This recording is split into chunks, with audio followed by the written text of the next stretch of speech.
I was sitting in a conference room at the Grand Hyatt in Denver, surrounded by other real estate investors, when my phone buzzed with a text that would change everything between my sister and me forever.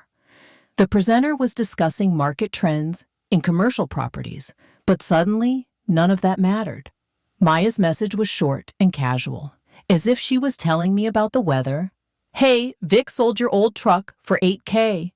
Tyler needed help with his debts again. Thanks, sis." My hands started shaking as I read those words over and over. Sold your old truck. $8,000. Tyler needed help. The casual tone. The assumption that this was somehow acceptable. The complete disregard for the fact that she had just stolen my property. It all hit me like a freight train. I excused myself from the conference room and walked quickly to the hotel lobby, my heart pounding so hard I could hear it in my ears. Other attendees were networking over coffee, shaking hands, making deals, living their normal Tuesday afternoon. But my world had just tilted off its axis. At 60 years old, after building a commercial real estate empire worth $8.5 million, after years of working 16-hour days and making tough decisions, I thought I had seen every kind of betrayal the business world could offer. I was wrong. The deepest cut was coming from my own family. I found a quiet corner near the hotel's windows, overlooking downtown Denver, and called Maya immediately. The phone rang 4 times before she answered, and when she did, her voice had that defensive edge I had grown to recognize over the past 4 years. She knew. Somehow, she already knew this conversation wasn't going to go the way she planned.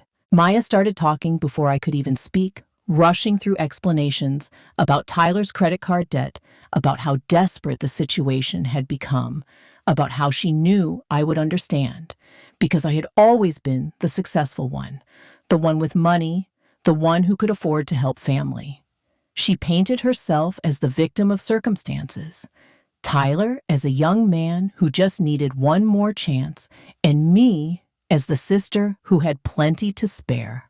But as I stood there listening to her justifications, watching the late afternoon sun reflect off the glass buildings of Denver, all I could think about was that 2010 Ford F-150 sitting in my garage back in Dallas. The truck she had just sold for what she thought was $8,000. The truck that had taken me 2 years to restore completely. The truck that was worth $22,000. The truck I had been planning to give to Tyler as a gift when he finally proved he could be responsible with his life. Maya had no idea what she had actually done. She thought she had sold an old pickup truck to help her son. What she had really done was steal the most meaningful gift I had ever planned to give, and she had sold it for less than half its value. But more than that, she had finally crossed a line that I could never let her uncross. Have you ever had a moment when you realized that helping someone had actually been hurting them all along? Share your thoughts in the comments below.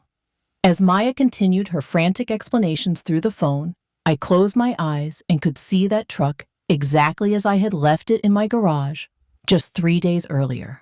It wasn't just any 2010 Ford F-150. This was my project, my pride, my connection to something beyond balance sheets and property acquisitions. I had bought that truck 5 years ago from an estate sale in Plano. The elderly owner had passed away, and his family just wanted it gone. It was beaten up, rusted in places, with a faded blue paint job and an interior that smelled like decades of cigarettes and work boots.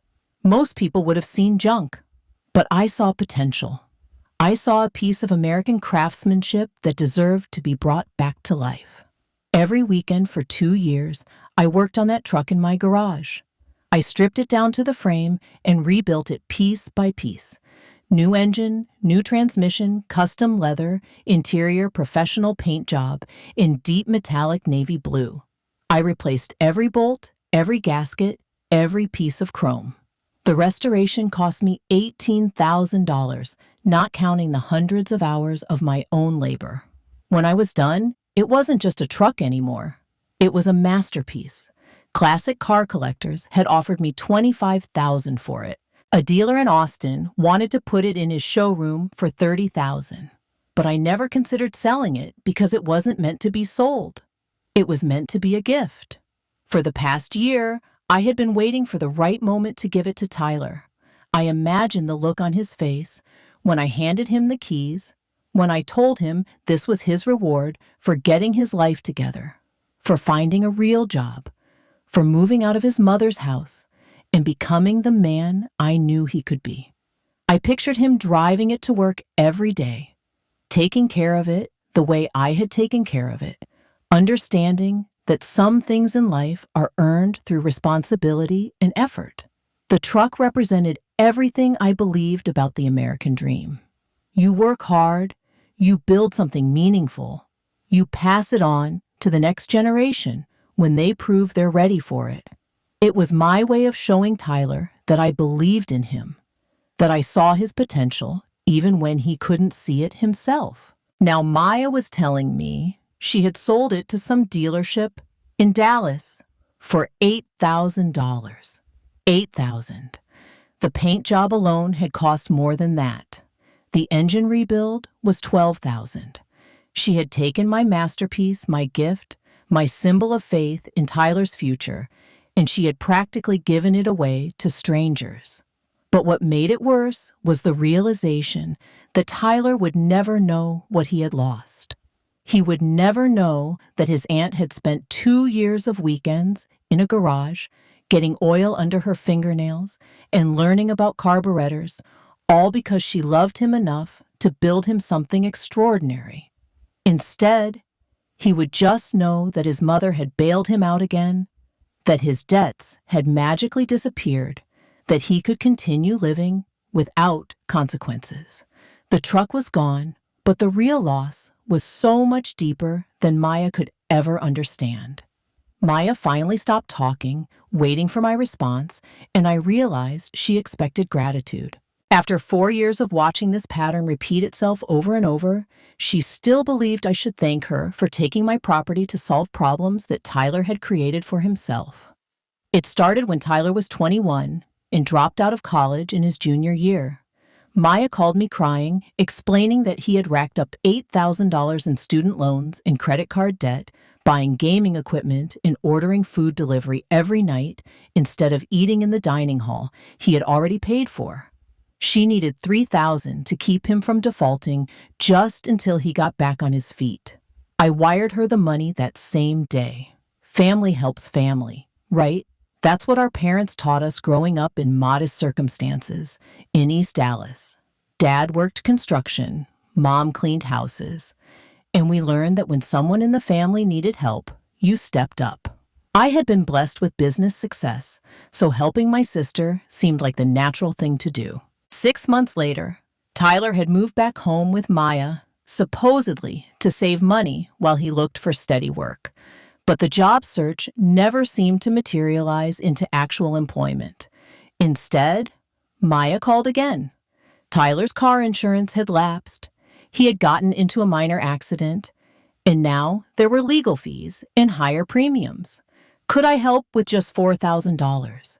He was really trying this time, she promised. He had applications out everywhere. The calls kept coming. Tyler's credit cards were maxed out again. Another $3,000. He had health issues and no insurance. $2,500 for an emergency room visit. His car needed major repairs to pass inspection. $1,800 each time Maya presented it as an emergency, a one-time crisis that just needed to be solved so Tyler could get his life back on track. I kept detailed records of every loan in a file on my computer. $35,000 over 4 years. Not once had Maya or Tyler paid back a single dollar. Not once had Tyler's situation actually improved. If anything, he had become more comfortable with failure, more confident that his mistakes would always be fixed by someone else's money. Maya worked part-time at Target, 20 hours a week, making just enough to cover her own basic expenses. She lived paycheck to paycheck, which meant every crisis in Tyler's life became an emergency call to me. She had trained herself to see me not as her sister, but as a solution to problems she couldn't solve. And I had trained myself to say yes every time, telling myself I was helping family, investing in Tyler's future, being the successful sister who could afford to be generous. What I was really doing was enabling both of them to avoid the hard conversations and difficult changes that Tyler's situation demanded. Standing in that Denver hotel lobby, listening to Maya's voice crack with desperation as she explained why selling my truck was the only option, I finally understood the difference between helping someone and hurting them. For 4 years, I had been hurting my nephew by protecting him from consequences. And now my sister had become so comfortable with that arrangement that she felt entitled to take my property without asking. After I hung up on Maya, I sat in the hotel lobby for 20 minutes staring at my phone and doing the mental arithmetic I had been avoiding for years. $35,000. That's what I had given my sister over 4 years, always calling them loans, even though we both knew they would never be repaid. $35,000 that could have been invested, donated to charity, or used to help people who were actually trying to improve their lives. But the money itself wasn't what made my chest feel tight with anger. It was the realization of what that money had really purchased. I had bought Tyler 4 more years of irresponsibility. I had funded his video game addiction, his marijuana habit, his complete avoidance of adult responsibilities. Every dollar I gave Maya to help Tyler was actually another dollar that told him he didn't need to change. I pulled out my phone and opened the Notes app where I tracked every family loan. The list was longer than I remembered. March 2021, $3,000 for Tyler's credit card debt. September 2021, $4,000 for legal fees after Tyler's car accident. January 2022, $2,500 for emergency room bills when Tyler had a panic attack after smoking too much marijuana. June 2022, $1,800 for car repairs. December 2022, $3,000 more for credit cards. April 2023, $1,500 for Tyler's phone bill and car insurance after he spent his delivery app earnings on a new gaming console. The pattern was so clear when I saw it written out like this. Tyler would work just enough hours doing food delivery to buy whatever he wanted in the moment: games, marijuana restaurant meals, electronics. When real responsibilities came due, insurance, medical bills, debt payments, Maya would panic and call me. I would transfer money within hours. Tyler's crisis would disappear, and he would learn once again that consequences were optional. At 60 years old, I had built my wealth by understanding that every dollar has to be earned through value creation. I started my first property investment with $5,000 I saved working nights at a diner while studying business during the day. I learned to analyze markets, negotiate deals, manage tenants, maintain properties. Every success came from accepting that failure was possible and working hard enough to avoid it. But I had given Tyler a completely different education.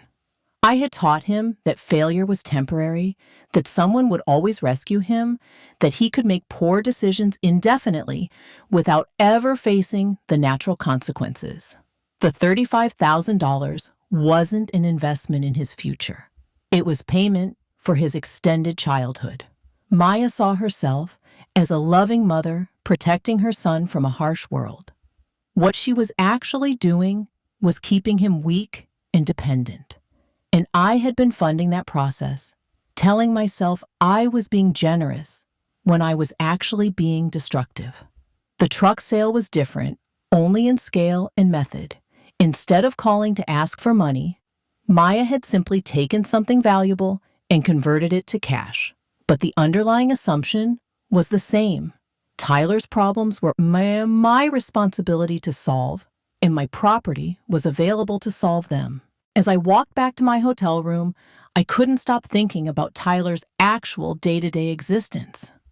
At 25 years old, he had structured his entire life around avoiding responsibility, and somehow, we had all enabled him to make that work. His typical day started around noon.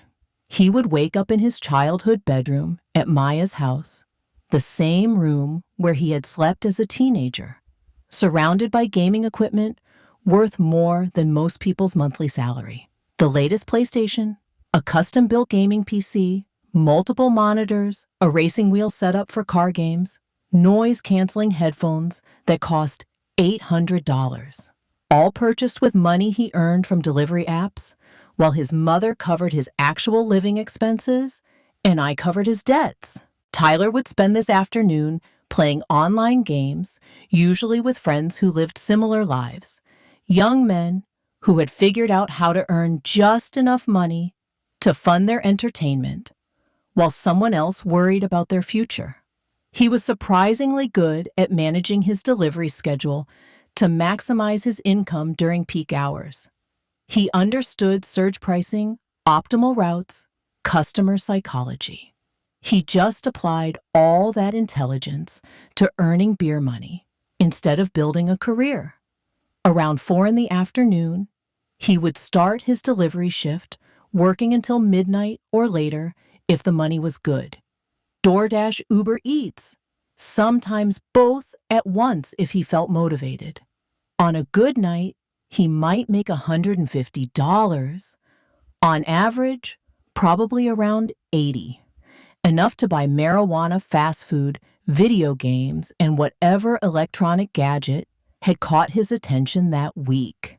The problem wasn't that Tyler was lazy.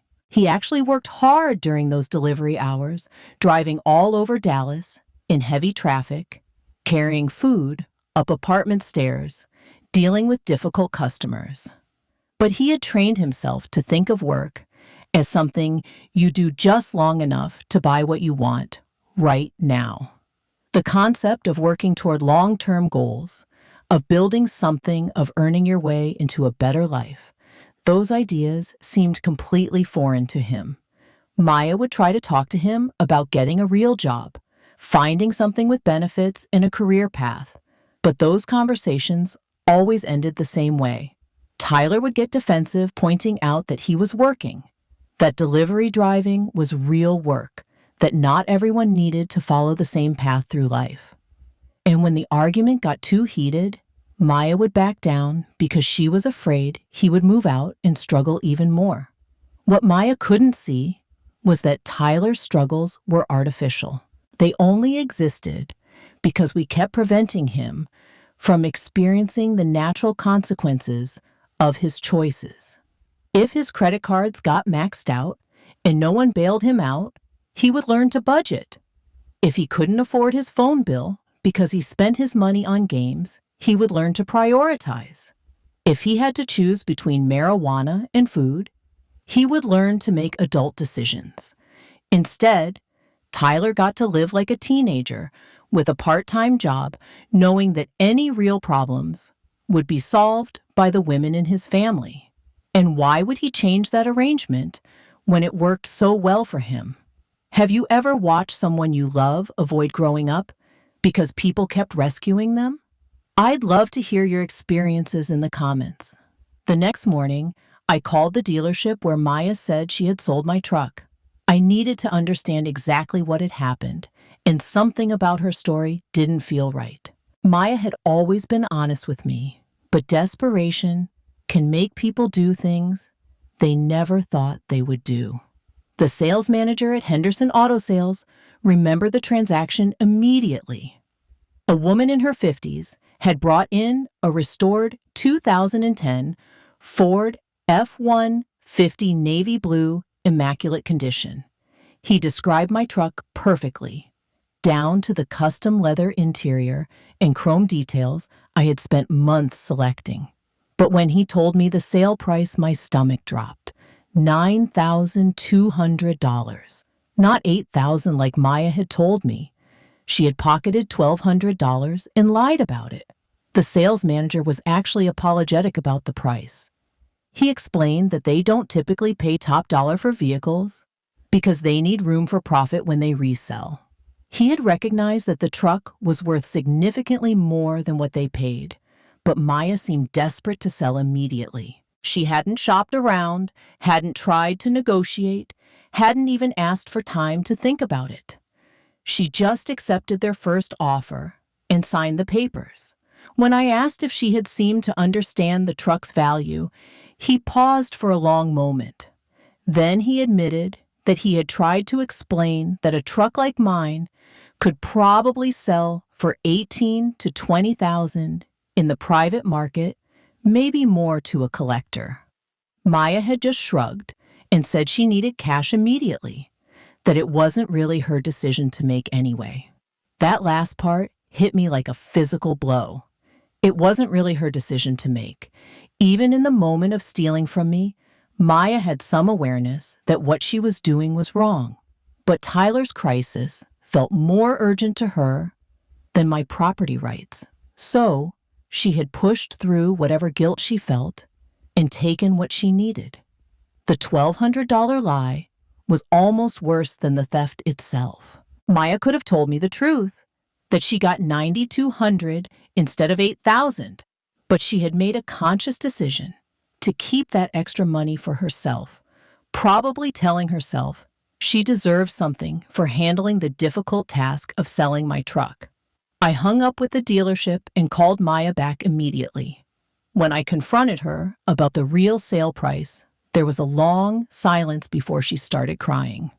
She admitted she had kept the extra money, saying she needed it for groceries and gas, that she hadn't been able to work extra hours at Target because she was too stressed about Tyler's situation.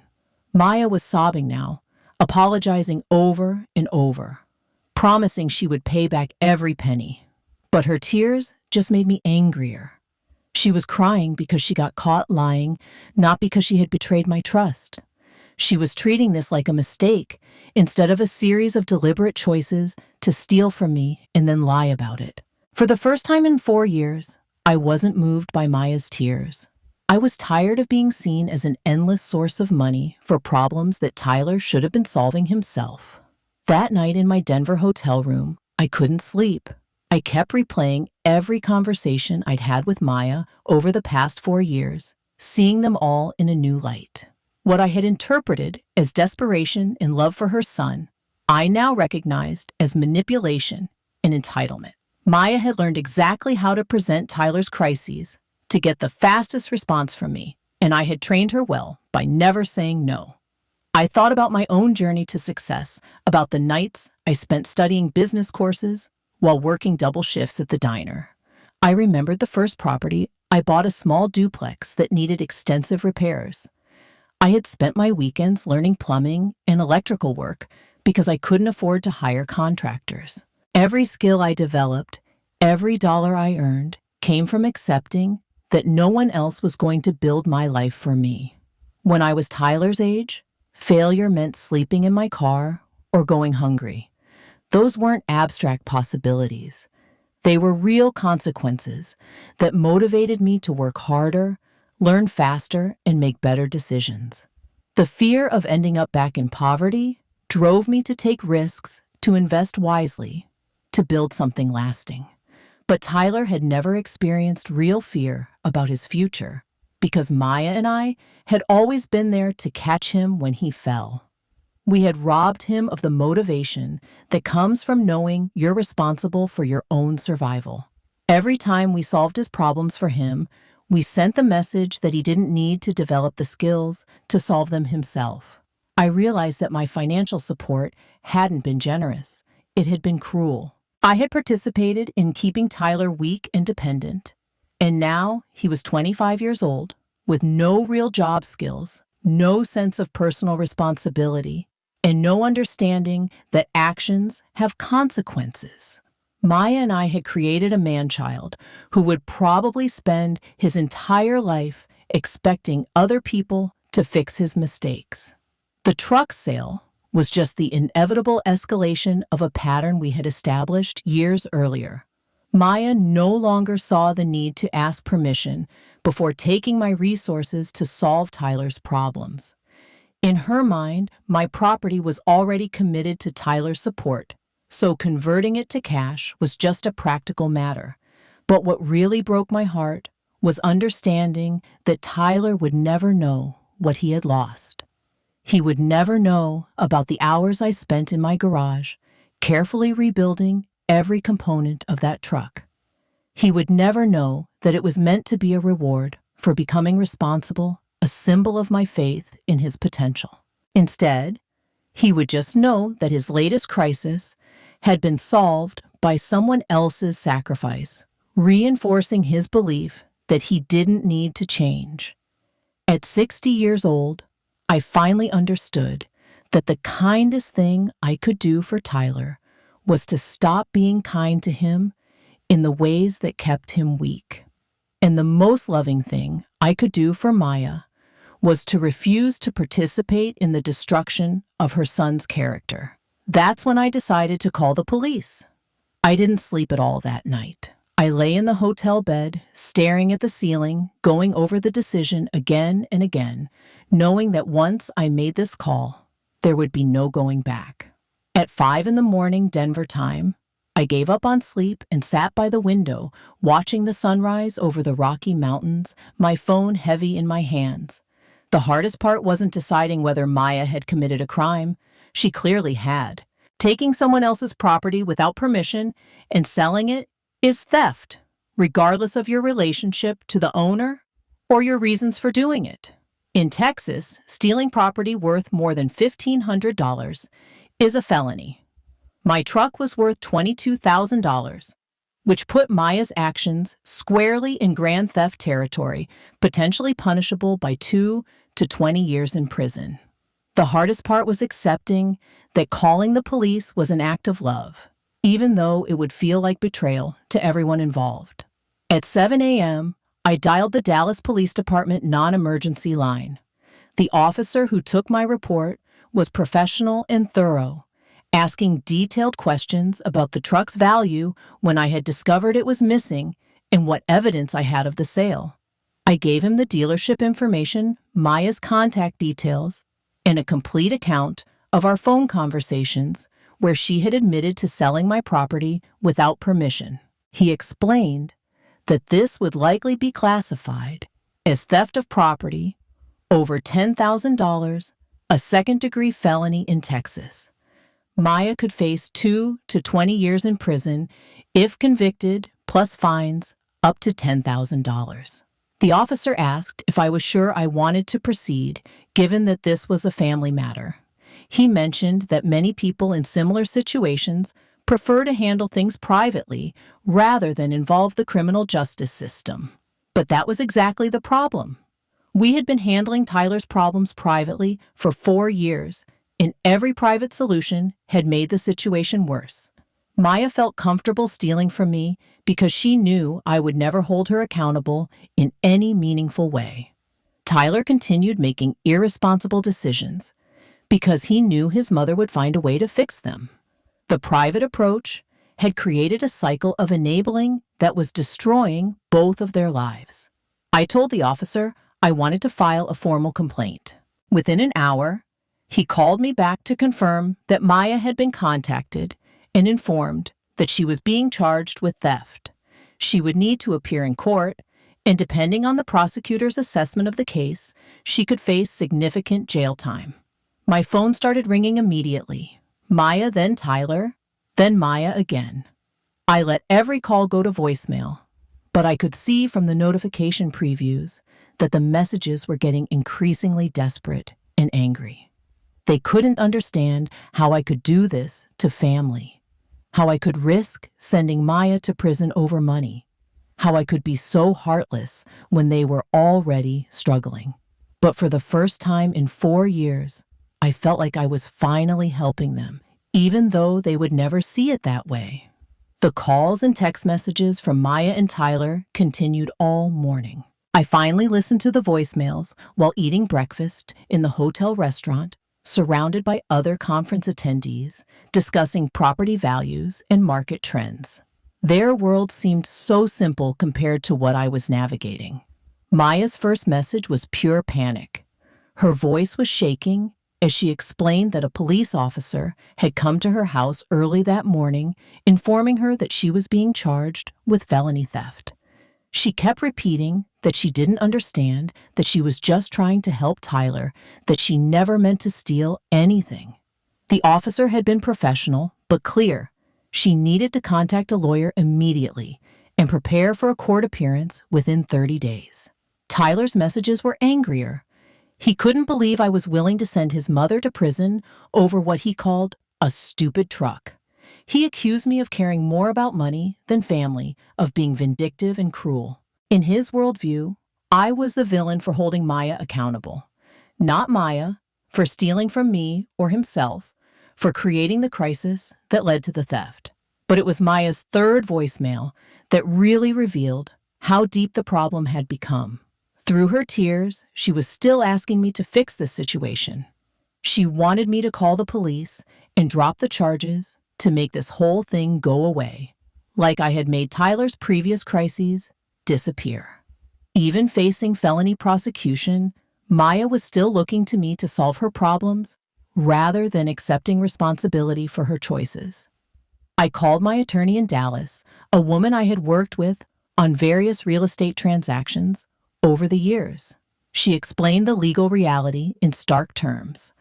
Maya was facing a second-degree felony charge that could result in 2 to 20 years in prison, depending on her criminal history and the prosecutor's assessment of the case. Since Maya had no prior felony convictions, she would likely be offered a plea bargain for probation and restitution, but only if she accepted full responsibility for her actions.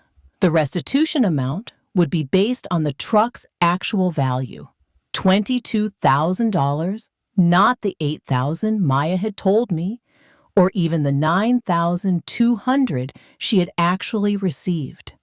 She would be required to pay back the full value of what she had stolen, plus court costs and legal fees.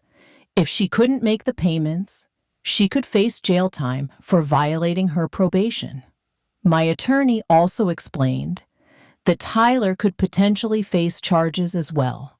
If the prosecutor determined that he had knowledge of the theft or had encouraged Maya to sell my property, he could be charged as an accessory. The $12,000 in debt that had motivated the theft could also result in civil judgments against Tyler from his creditors. For the first time, both Maya and Tyler were facing real consequences for their choices. Maya couldn't call me to make her legal problems disappear. Tyler couldn't continue ignoring his debts while someone else worried about the fallout. They were both about to learn what accountability actually felt like. By afternoon, the voicemails had turned into a coordinated campaign. Maya and Tyler had clearly spent hours strategizing about how to get me to change my mind. Their messages alternated between guilt, anger, and desperate bargaining. Maya would call crying about how she couldn't survive in prison, how this would destroy her life forever. Then Tyler would call accusing me of being heartless and vindictive. Then Maya would call again with a new promise about paying me back.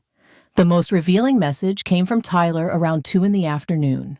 His voice was different, less angry, more calculating. He had clearly done some research about felony theft charges and understood for the first time that his mother could actually go to prison. But instead of accepting any responsibility for creating the situation, he was focused entirely on manipulating me into dropping the charges. Tyler promised that he would get a full-time job immediately. He would move out of Maya's house within 30 days. He would start paying me back for all the money I had lent over the years. He painted a picture of complete transformation, saying that this wake-up call was exactly what he needed to finally get his life together. All I had to do was call the police and tell them I didn't want to press charges. But his promises felt hollow because they were contingent on me rescuing him again. Tyler wasn't offering to change because he understood that his lifestyle was unsustainable. He was offering to change because the consequences of his choices had finally reached the people who had been protecting him from those consequences. The moment I dropped the charges and the crisis passed, Tyler would have no motivation to follow through on any of his commitments. Maya's messages became increasingly desperate as the day went on. She had talked to a public defender who explained that even if she avoided prison time, a felony conviction would make it nearly impossible for her to find better employment. Target might fire her once they learned about the charges. She would lose her apartment if she couldn't make rent. Her entire life would be destroyed over one mistake. But that's what Maya couldn't understand. This wasn't one mistake. This was the inevitable result of years of choices, both hers and mine. Maya had learned that taking my resources to solve Tyler's problems was acceptable because I had never taught her otherwise. Tyler had learned that his mistakes would always be fixed by someone else because we had never let him experience failure. The truck theft was just the most dramatic expression of a pattern we had all participated in creating. Around 5 p.m., Maya called one more time. This message was different, quieter, more resigned. She said she understood that I was angry, that maybe she had made some bad decisions over the years. But she couldn't understand how I could be willing to destroy her life and Tyler's future over material possessions. She asked me to remember that we were family, that family forgives each other, that this wasn't who I really was. If you're enjoying this story and want to hear how it ends, please hit that like button and let me know in the comments what you would do in my situation. But Maya was wrong about one thing. This was exactly who I really was. That evening, I finally called Maya back. She answered on the first ring, her voice hoarse from crying, immediately launching into another round of apologies and promises.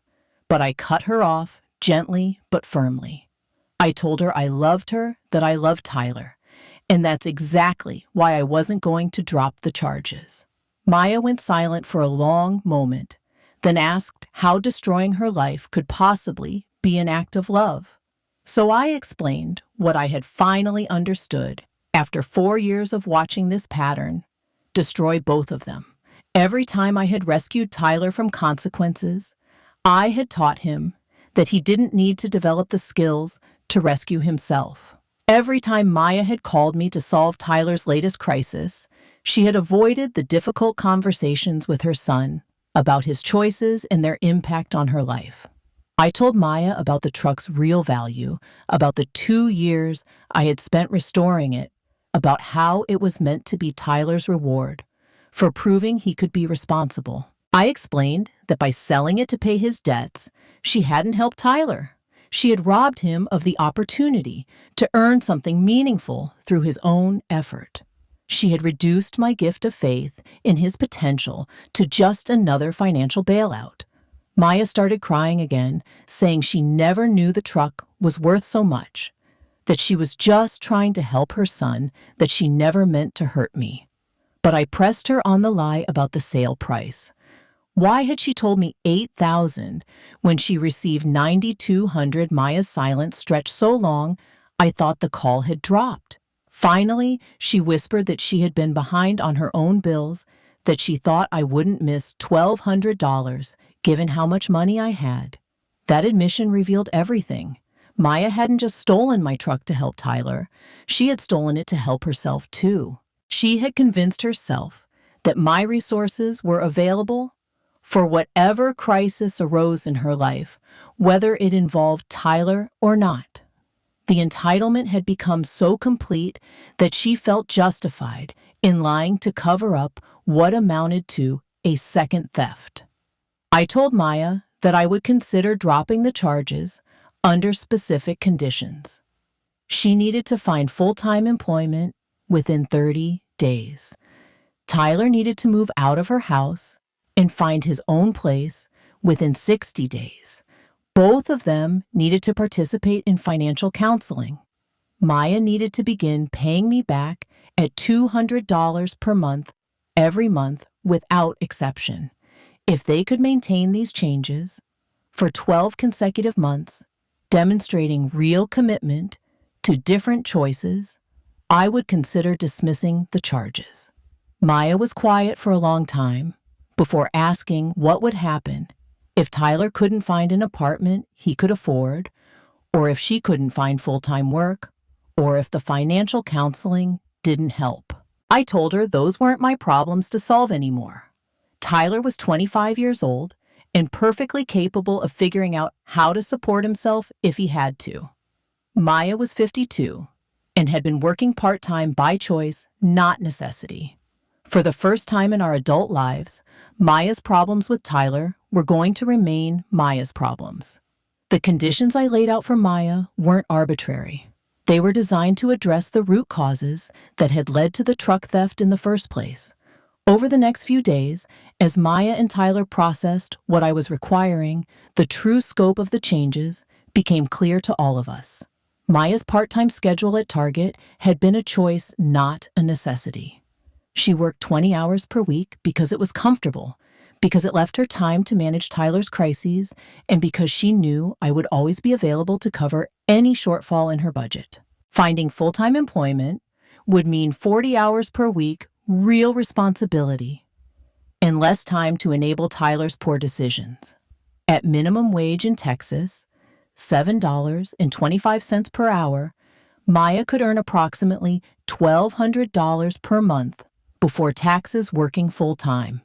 After taxes, she would take home maybe $950.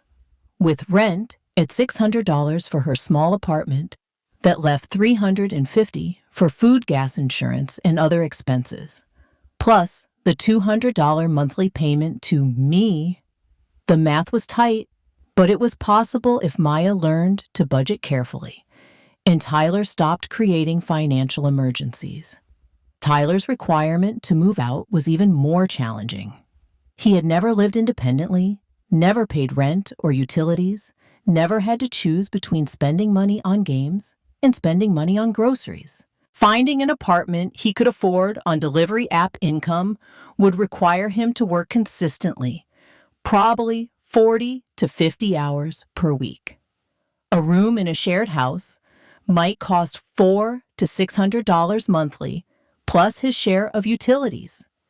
Add food, gas for his delivery work, and basic living expenses, and Tyler would need to earn at least $1,200 monthly just to survive. The financial counseling requirement was perhaps the most important piece.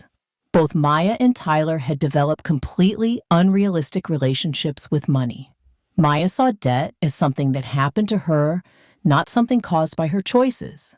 Tyler saw money as something for immediate gratification, not as a tool for building security and independence.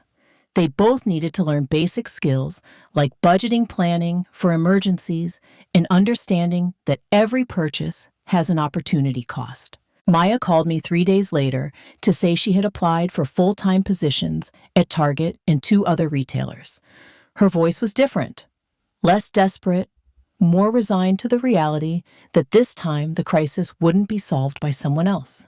She had also found contact information for free financial counseling services offered through a local nonprofit organization. Tyler's response was predictably angrier. He left me a voicemail accusing me of trying to make him homeless, of not understanding how expensive apartments were, of expecting him to work himself to death just to prove a point. But underneath his anger, I could hear something I had never heard before: genuine concern about his future. For the first time in his adult life, Tyler was being forced to consider what would happen to him if he didn't change. The ultimatum wasn't a punishment.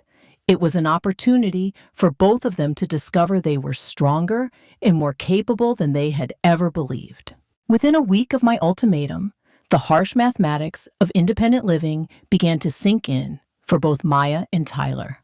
Maya called me from her break room at Target, where she had just finished a conversation with her manager about increasing her hours to full-time. The reality was sobering.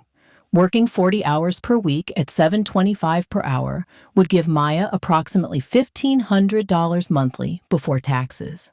After federal and state taxes, Social Security and Medicare deductions, she would take home around $1,100. Her rent was $600. Car payment and insurance added another $250. Basic utilities, electricity, water, phone, came to roughly $150 more. That left $100 for food gas and the $200 monthly payment she owed me. Maya was crying as she explained that the numbers didn't work. She couldn't afford to pay me back and still eat. But for the first time, she wasn't asking me to solve this problem for her. Instead, she was asking for advice about how people survive on so little money. Maya had never had to think seriously about budgeting because she had always had me as a backup plan. I suggested she look into food assistance programs, shop at discount grocery stores, and consider getting a roommate to split expenses. Maya was quiet for a long moment before admitting that she had never applied for government assistance because she was embarrassed, and she had never considered a roommate because she was afraid of losing her independence. But losing independence was exactly what financial dependence on me had already cost her. Tyler's situation was even more precarious. He had finally started apartment hunting and discovered that even the cheapest studio apartments in Dallas required proof of income at least 3 times the monthly rent. A $500 studio would require him to document $1,500 in monthly income. Most landlords also wanted first month's rent, last month's rent, and a security deposit up front, potentially $1,500, just to move in. Tyler's delivery app earnings were inconsistent and largely unreported. On his best weeks working 50 to 60 hours, he might make $600. On average, he earned closer to $400 weekly. Even if he could maintain his best weeks consistently, he would only qualify for apartments costing $350 monthly or less. Those barely existed in the Dallas market. The only realistic option for Tyler was renting a room in a shared house. Several people had rooms available for $400 to $500 monthly, but they all required background checks and references. Tyler had no rental history, limited credit history, and no references except his mother and me. He was discovering that his lifestyle choices had consequences beyond just debt. They had also prevented him from building the documentation that adult life requires. Both Maya and Tyler were learning that the American economy is designed around the assumption that adults will work full-time consistently and make responsible financial decisions. There's very little safety net for people who choose to work part-time or spend money impulsively. The margin for error is thin, and the consequences of mistakes are severe. For the first time in their lives, they were experiencing the economic reality that most Americans navigate every day. 3 weeks after my ultimatum, Tyler called me directly for the first time since the police charges were filed. His voice was different, less entitled, more uncertain. He had spent the previous weekend looking at rooms for rent and had what he described as a series of wake-up calls about adult life. The first room he visited was in a house with 3 other men in their 20s and 30s. All of them worked full-time jobs: construction, restaurant, management, retail supervision. They were polite, but clearly skeptical when Tyler explained that he worked in the gig economy, doing food delivery. When they asked about his income documentation, Tyler realized he had never kept records of his earnings or filed proper tax returns. The room went to someone else the same day. The second place was cheaper, but came with a hard lesson about priorities. The current tenant was moving out because he had been laid off from his warehouse job and couldn't make rent anymore. Tyler watched this man pack everything he owned into his car, explaining that he would have to move back in with his parents in Oklahoma until he found new work. Tyler realized that losing housing wasn't an abstract possibility. It was something that happened to real people when they couldn't pay their bills. But the conversation that really changed Tyler's perspective happened at a third house where the homeowner was a woman in her 40s who had been renting rooms to young men for several years. She was direct with Tyler in a way his mother and I had never been. She told him that she had seen dozens of guys his age who thought they could work just enough to get by, and almost all of them ended up in crisis within a year or two.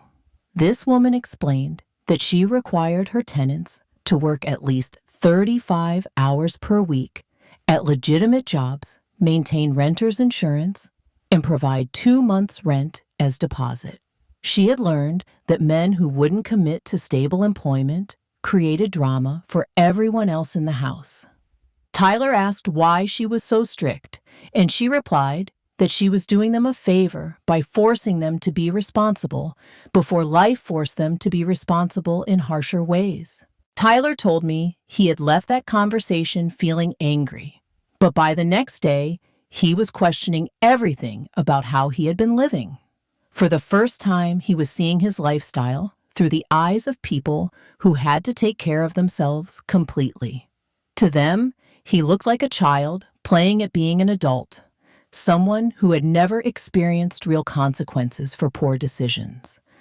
The breakthrough came when Tyler calculated how much money he had actually spent on video games and marijuana over the past year. The number shocked him. Over $8,000 on entertainment, while his mother stressed about paying his car insurance and medical bills. He had been earning enough money to support himself. He had just been spending it on temporary pleasures instead of building a sustainable life. Tyler asked if I thought he could actually change, if I believed he was capable of living independently. I told him I had always believed he was capable. That's why I had restored the truck for him.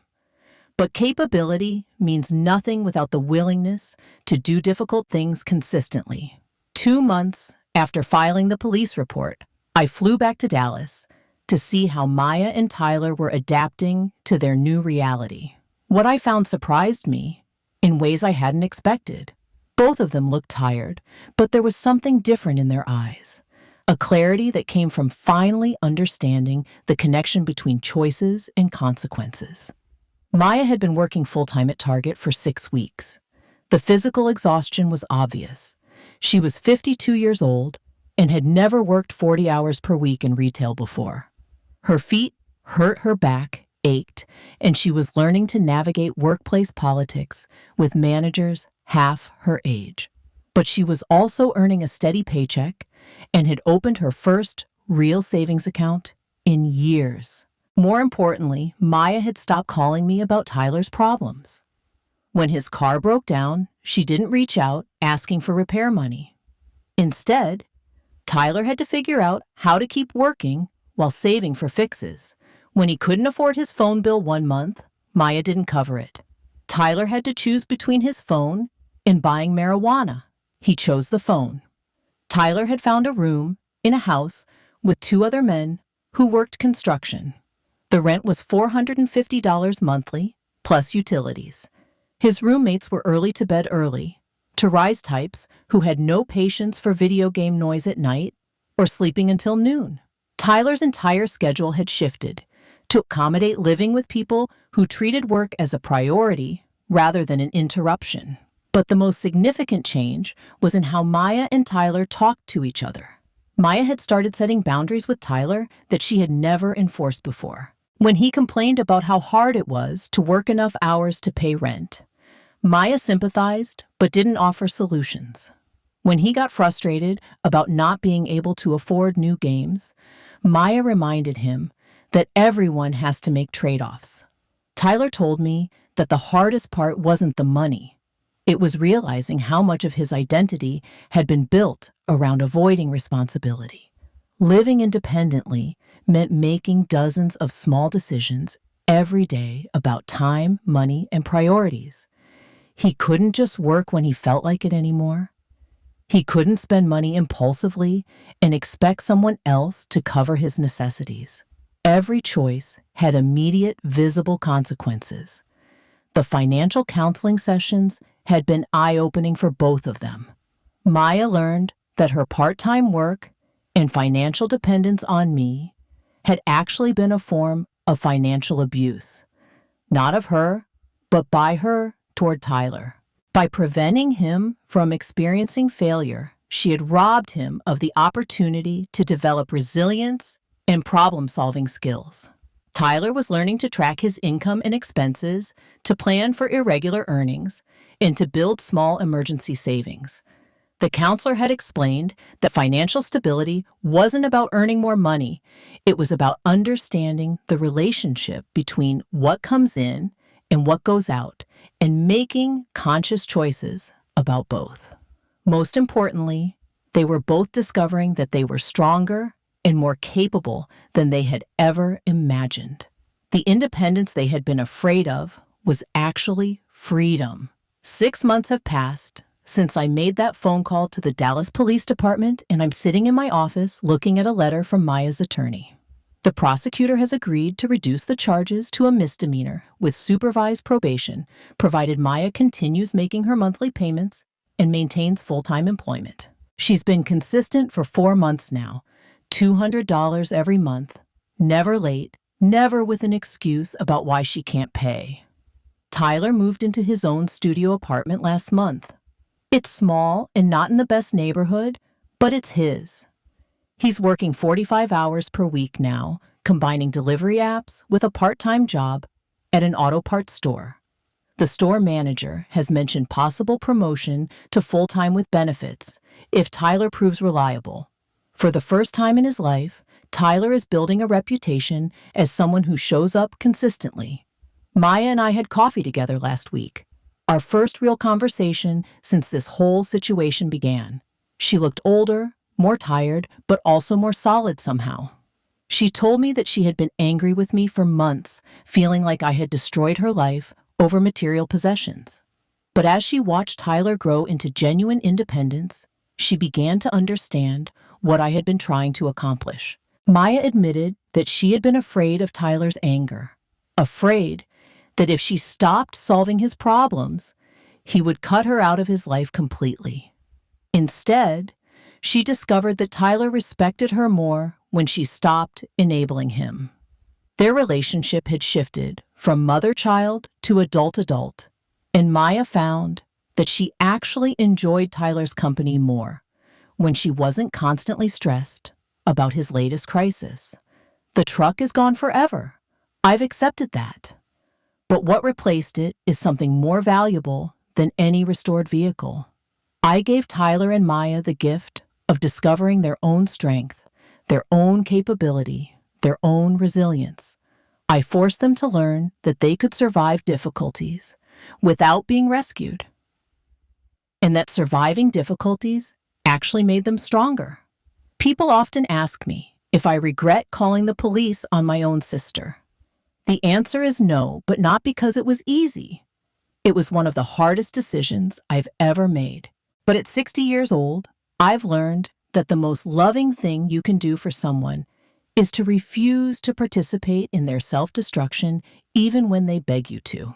Tyler will never know about the hours I spent in my garage carefully restoring every component of that truck for him. But he's learned something more valuable, that he can build his own life through effort and consistency. Maya lost her illusion that someone else would always solve her problems, but she gained the confidence that comes from solving them herself. The American dream isn't about having enough money to avoid consequences. It's about developing the character and skills to create the life you want through your own choices and effort. Sometimes the greatest gift you can give someone is the chance to discover they don't need to be rescued. What do you think? Have you ever had to make a tough decision like this with family? Subscribe if you believe sometimes the most loving thing you can do is refuse to help, and let me know in the comments what you would have done in my situation.